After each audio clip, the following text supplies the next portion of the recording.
and Imperial State or Imperial Estate was a part of the Holy Roman Empire with representation and the right to vote in the Imperial Diet. Rulers of these states were able to exercise significant rights and privileges and were immediate, meaning that the only authority above them was the Holy Roman Emperor. They were thus able to rule the territories with a considerable degree of autonomy. Composition. Imperial states could be either ecclesiastic or secular. The ecclesiastical states were led by the three clerical prince-electors, the archbishops of Cologne, Mainz and Trier, prince-archbishops and prince-bishops as well as prince-abbots and prince-provosts of the empire, imperial prelates, immediate priors and provosts, Grand Masters of military orders like the Teutonic Knights and Knights Hospitaller. The secular estates, most notably, the four prince-electors of the County Palatine of the Rhine, Saxony, Brandenburg and Bohemia, later also Bavaria and Hanover, imperial princes including Grand Dukes, Counts Palatine, Margraves and Landgraves, Reichsgrafen, the free and imperial cities.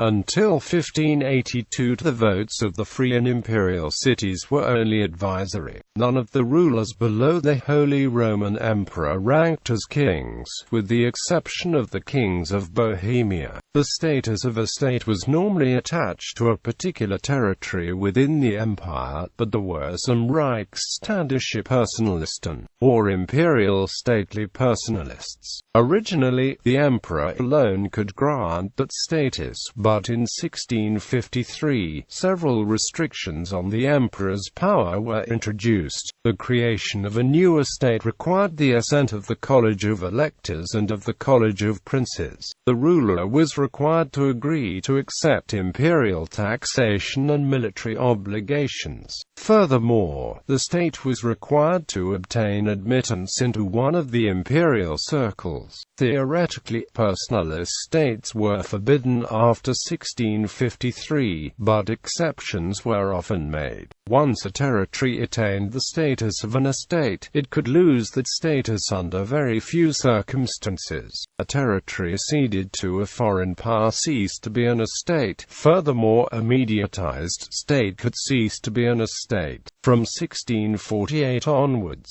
inheritance of the state was limited to one family. A territory inherited by a different family ceased to be a state unless the emperor explicitly allowed otherwise. Finally, a territory could cease to be an imperial estate by being subjected to the imperial ban.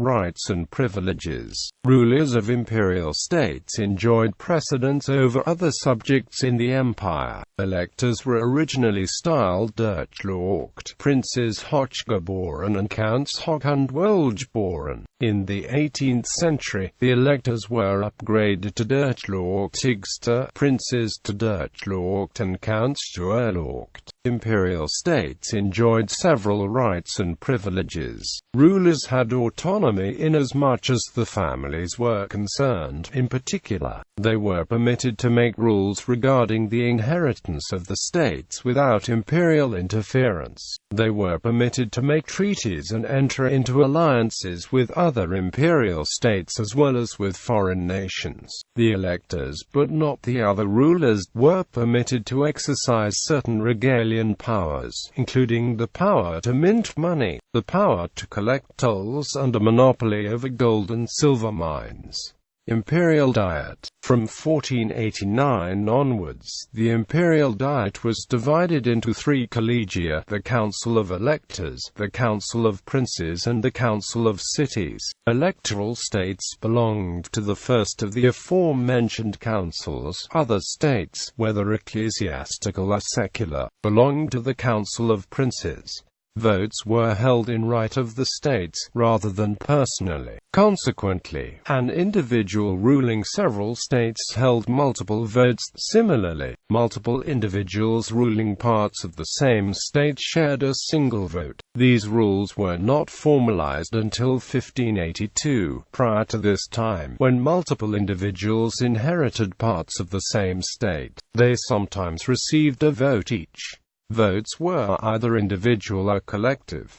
Princes and senior clerics generally held individual votes. Prelates without individual votes were classified into two benches, the Bench of the Rhine and the Bench of Swabia, each of which enjoyed a collective vote. Similarly, counts were grouped into four comital benches with a collective vote each: the Upper Rhenish Bench of Wetterau, the Swabian Bench, the Franconian Bench and the Westphalian Bench.